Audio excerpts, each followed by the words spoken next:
Hello dear student, आज हम पढ़ेंगे जयशंकर प्रसाद का जीवन परिचय जो बोर्ड एग्जाम के लिए बहुत ज्यादा महत्वपूर्ण है। तो स्टार्ट करने से पहले मेरी एक छोटी सी रिक्वेस्ट है, यदि आपने मेरे चैनल को सब्सक्राइब नहीं किया तो चैनल को सब्सक्राइब करके बेल आइकन दबा देना ताकि नेक्स्ट वीडियो की नोटिफिकेशन सबसे पहले मिल सके। तो चलिए स्टार्ट करते हैं। तो सबसे पहले आपको ब्लैक पेन से हेडिंग लिखनी है जीवन परिचय, और इसमें आगे लिखना है जयशंकर प्रसाद का जन्म सन 1889 ईस्वी में काशी के एक प्रतिष्ठित वैश्य परिवार में हुआ था। इनका जन्म 1889 ईस्वी में काशी के एक प्रतिष्ठित कमिंसा या सम्मानित से और वैश्य एक हिंदू धर्म की जाति है। ठीक है, तो इस प्रकार से इसमें लिखना है जयशंकर प्रसाद का जन्म सन 1889 ईस्वी में काशी के एक प्रतिष्ठित वैश्य परिवार में हुआ था। ठीक है, इसके बाद लिखना इनके माता पिता का नाम। इनके पिता का नाम देवी प्रसाद तथा माता का नाम मुन्नी देवी था। ठीक है, इनके पिता का नाम देवी प्रसाद तथा माता का नाम मुन्नी देवी था।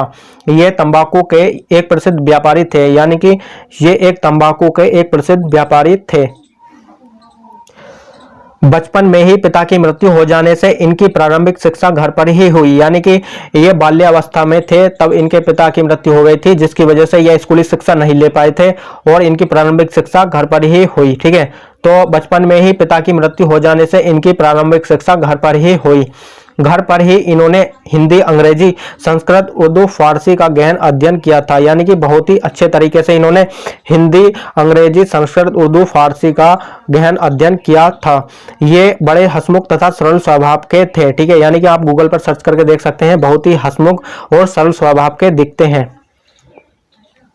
इनका बचपन सुख से बीता, किंतु दानशीलता के कारण यह ऋणी हो गई, यानी कि इनका जो बचपन था बहुत सुख से बीता था और बाद में इन्होंने दान देना स्टार्ट कर दिया और जिसकी वजह से ये ऋणी हो गए और अपनी पैतृक संपत्ति का कुछ भाग बेचकर इन्होंने ऋण से छुटकारा पाया। ठीक है, पैतृक संपत्ति यह संपत्ति होती है जो पूर्वज छोड़कर जाते हैं।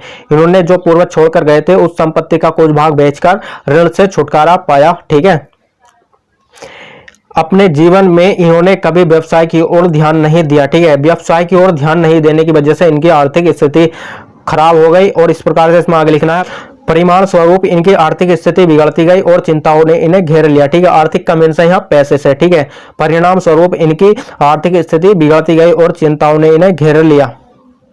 इनका शरीर क्षय रोग से जर्जर होता गया। ठीक है, क्षय रोग एक टीबी की बीमारी है जिसकी वजह से इनका शरीर कमजोर होता गया और अंत में इनकी मृत्यु सन 1837 ईस्वी को केवल 48 वर्ष की आयु में हो गई थी। ठीक है, 1937 ईस्वी को हो गई थी।